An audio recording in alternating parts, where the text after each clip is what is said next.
राज्यामध्ये ड वर्ग व क वर्ग महानगरपालिकांची निर्मिती करण्यात आली। तत्कालीन काळात महानगरपालिका क्षेत्रामध्ये जकात कर लागू होता। त्यानंतर संबंधित कर बंद करून एलबीटी सुरू करण्यात आला।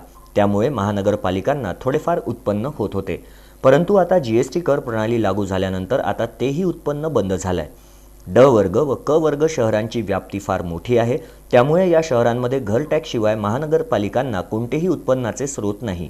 महानगरपालिकांची जेव्हा स्थापना झाली होती तेव्हाची शहरी क्षेत्राची लोकसंख्या व आताच्या महानगरपालिका क्षेत्रांतर्गत लोकसंख्येमध्ये 3 पट वाढ झाली आहे। घर टॅक्सच्या उत्पन्नातून महानगरपालिका कर्मचाऱ्यांचं वेतन देणं व शहरी क्षेत्रामध्ये विकास काम करणं एक अशक्यप्राय बाब झाली आहे। यासोबतच महानगरपालिकेचं नियोजन पूर्णतः बिघडलंय।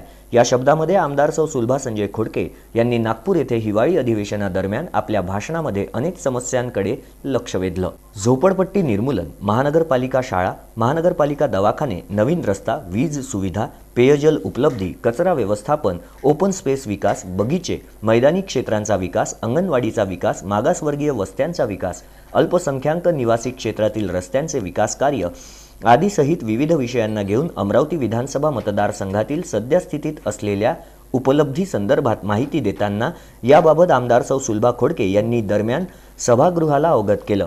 तसेच सध्या स्थितीत महानगरपालिका क्षेत्रातील शालेय इमारतींना 35 ते 40 वर्षाचा कालावधी लोटलाय।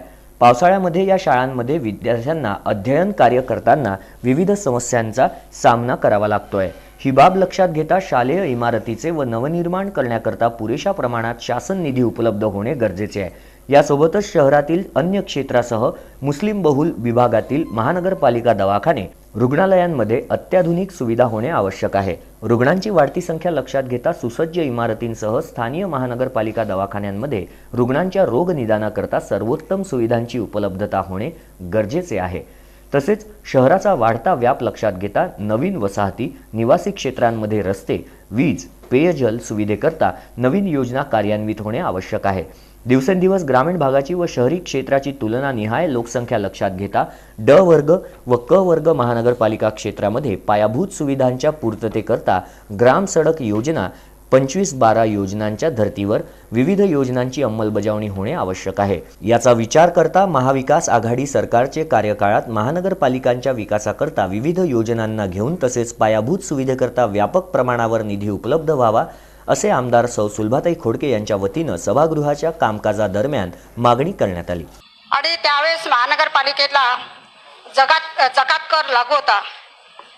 जकात कर बंद झाल्यानंतर एलबीटी चालू झाली आणि एलबीटी नंतर महानगरपालिकेचे उत्पन्न वाढले आणि त्यातून काम होत होतं।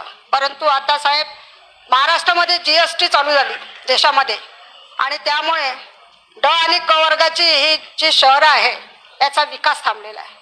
कारण महानगरपालिकेचं उत्पन्न हे घर टॅक्समधून होतं आणि घर टॅक्सच्या माध्यमातून जे उत्पन्न येतं त्याच्यामध्ये फक्त कर्मचाऱ्याचे पगार व विकास कामे करणं शक्य होत नसल्यामुळे माझी या शासनाला विनंती आहे की या ठिकाणी या महानगरपालिकामध्ये क्षेत्रामध्ये येणाऱ्या भागाचा विकास करायचा असेल तर विशेष बजेट या ठिकाणी आपण महानगरपालिकेला द्यावं अशी या ठिकाणी आपल्या माध्यमातून विनंती करते।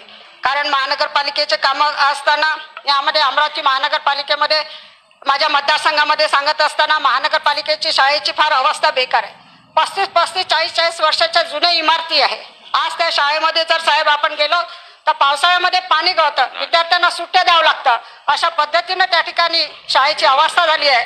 म्हणून शाळेच्या बिल्डिंग करण्यासाठी, कारण त्या ठिकाणी सर्वसाधारण कुटुंबातले मुलं शिकत आहे, त्यांना सुद्धा चांगलं शिक्षण मिळालं पाहिजे, म्हणून या ठिकाणी ही बिल्डिंग होणं आवश्यक आहे। म्हणून मी आपल्या अध्यक्ष महोदय आपल्या वतीने या ठिकाणी शासनाला महानगरपालिकेच्या ज्या शाळा आहे त्या बांधण्यासाठी शासनाने निधी उपलब्ध करून द्यावे। त्याच पद्धतीने महानगरपालिकेमध्ये असणारे दवाखाने आहेत त्याची अवस्था फार वाईट आहे। दवाखान्यामध्ये उभं राहायला सुद्धा जागा नाही, छोटे छोटे दवाखाने झाले। आज या ठिकाणी शहराची संख्या वाढली आहे, लोकसंख्या वाढली आहे, त्याच्यामध्ये पेशंटची संख्या वाढली आहे, म्हणून त्या दवाखान्यामध्ये त्या ठिकाणी येणाऱ्या पेशंटला सुविधा मिळत नाही। म्हणून महानगरपालिकेचे छोटे दवाखाने आहे ते सुद्धा सुव्यवस्थित व्हावे, येणाऱ्या पेशंटला त्या माध्यमातून त्यांचे आजार बरे होण्यासाठी त्या ठिकाणी सुविधा उपलब्ध करून द्यावी। म्हणून याची सुद्धा शासनाच्या वतीने मी आपल्याला विनंती करते की हे सुद्धा आपण सुधारण्यासाठी काम करावं। त्यासोबत असणारा अमरावती शहर वाढत आहे, शहराचे नवीन नवीन कॉलन्या निर्माण होत आहे, म्हणून रस्ते, वीज, पाण्याचा प्रश्न सुद्धा निर्माण होत आहे. महानगरपालिकेचं उत्पन्न कमी असल्यामुळे त्या ठिकाणी महानगरपालिकेच्या माध्यमातून शहराचा विकास होत नाही, म्हणून रस्त्याच्या खूप अडचणी आहे. शहराचा व्याप वाढलेला आहे, म्हणून या ठिकाणी रस्ते, वीज, पाणी या ठिकाणी शासनाने लक्ष घालून नवीन योजना या ठिकाणी शहरी विभागासाठी देण्यात यावी अशी या ठिकाणी आपल्याला विनंती करते. त्यासोबतच सर्वात महत्त्वाचं म्हणजे महानगरपालिकेच्या मध्ये मोठे मोठे ओपन स्पेस आहेत, ग्राउंड्स आहेत, पण त्या ग्राउंड्स मध्ये अतिक्रमण झाल्यानंतर त्या ठिकाणी वाद निर्माण होतात. म्हणून जे ओपन स्पेस आहे त्यामध्ये एक चांगले बगीचे, मैदान, मुलांना खेळण्यासाठी मैदान जर आपल्यासाठी तयार केले तर निश्चितच त्या भागातील असलेले जे विद्यार्थी आहेत, युवक आहेत, यांना खेळण्यासाठी, ज्येष्ठ नागरिकांना बसण्यासाठी आणि चांगलं वातावरण निर्माण होण्यासाठी याची गरज आहे. अंगणवाड्या, आज आपण बघतोय शहरी भागातल्या अंगणवाड्या ह्या सगळ्या भाड्याच्या अवस्थेत आहे. लहान मुलांना चांगलं शिक्षण पाहिजे. लहान मुलांना आपण 3 ते 7 वय गटातल्या मुलांना आपण अनेक योजनेच्या माध्यमातून आहार देतो आणि त्याचं आहार चांगलं राहिलं पाहिजे, आरोग्य चांगलं राहिलं म्हणून आपण अनेक योजना आणतो. पण तो विद्यार्थी ज्या शाळेत येतो, त्या बालवाडीत येतो, त्या ठिकाणी त्याला बसण्यासाठी व्यवस्थित जागा नाही, म्हणून अंगणवाड्याची सुद्धा व्यवस्था त्या ठिकाणी आपण केली पाहिजे. अशा पद्धतीनं झोपडपट्टी निर्मूलनाचा सुद्धा विषय आहे. आपण बघतोय की शहरामध्ये झोपडपट्टीची संख्या खूप वाढत आहे आणि ती झोपडपट्टीची संख्या कमी करण्यासाठी, कारण सामान्यातल्या सामान्य माणसाला सुद्धा चांगलं घर मिळावं म्हणून यासाठी योजना चालू आहे, पण त्या योजनेमध्ये जास्तीत जास्त निधी देऊन त्या ठिकाणी सामान्य माणसाला चांगलं घर मिळालं पाहिजे याची सुद्धा शासनाने दक्षता घ्यावी. त्यासोबतच माझ्या मतदारसंघामध्ये या ठिकाणी मागासवर्गीयांच्या वस्त्या आहेत, त्यासोबतच अल्पसंख्याक रस्त्याची संख्या सुद्धा आहे. त्या भागात सुद्धा रस्ते चांगले नाही. साहेब मला बोलू द्या, आधीच तर नंबर 6वा असून खूप वेळ लावला, पण मला 2-3च मुद्दे मांडायचे. शहरी भागातलेच प्रश्न असल्यामुळे मांडण्याची संधी द्यावी.